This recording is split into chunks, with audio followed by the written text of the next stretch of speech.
Muito obrigada, Sr. Presidente. Quero naturalmente cumprimentar o professor Baltasar Nunes e o professor Dr. Filipe Frois e cumprimentá-lo e dizer que naturalmente compreendemos que a sua missão e a sua eventual ausência estará sempre primeiro. É isso para que servem os médicos, o Serviço Nacional de Saúde, para salvar vidas e, portanto, da nossa parte, se tiver de se ausentar, tenha a bondade de o fazer imediatamente. Eu gostaria de colocar aqui algumas questões, já foram avançando aqui com algumas dúvidas ou com algumas perguntas que nós íamos tendo, mas em primeiro lugar gostaria de...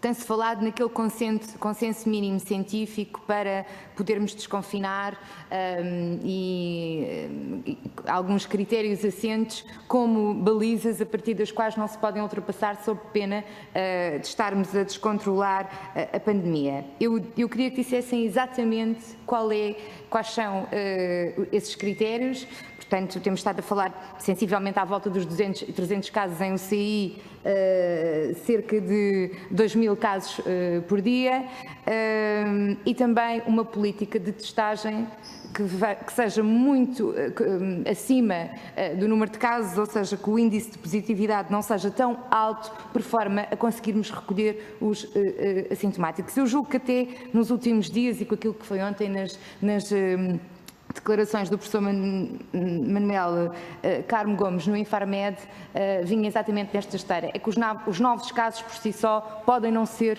um índice, até porque a política de testagem claramente condiciona os novos casos. Portanto, eu gostava de ouvi-los falar sobre isto e sobre a importância que isto tem para se poder controlar a pandemia e para se perceber quem são as pessoas que efetivamente estão a transmitir a doença e que têm que naturalmente estar detectadas e depois com o devido isolamento. Eu gostaria também de perguntar, nomeadamente aqui ao professor Baltasar Nunes, diz que fez alguns estudos para assessorar o Governo nas decisões. Eu gostava de dizer-lhe, há muitos especialistas agora a dizer que esta descida do R tão rápida teve a ver fundamentalmente com o encerramento das escolas. Eu gostaria de saber qual é a sua precisa opinião sobre isso e também como se estudou sobre isso, o que é que pensa sobre essa matéria. E se as medidas que nós tomamos e que o Governo tomou e que o país tomou foram no tempo certo e se foram na altura certa.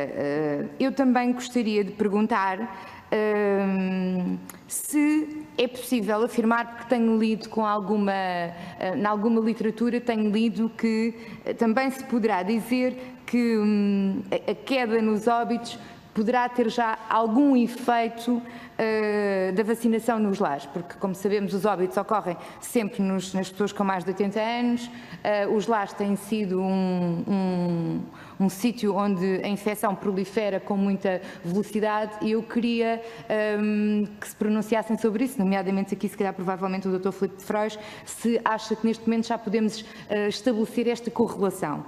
Depois, queria perguntar-lhe, uma das coisas que eu vi que o Dr. Filipe Frois disse atentamente era o reforço da testagem, que pedi que falasse mais sobre isso e não haver atraso nos inquéritos de forma a conseguirmos estabelecer e identificar as cadeias de transmissão. Ora, isso não está a ser possível, nós sabemos, mas também não está a ser possível porque eu creio que houve uma série de médicos, da Ordem dos Médicos, que se voluntariaram ao Governo, médicos reformados, e que não foram utilizados e que são pessoas seguramente com know-how científico mais habilitados do que outras pessoas que estão, creio, a ajudar, alguns estudantes, como se falou inicialmente, e, portanto, eu queria perguntar se esta ajuda não teria sido boa e não teria sido preciosa para se poder estar no máximo e atempadamente em cima das cadeias de transmissão.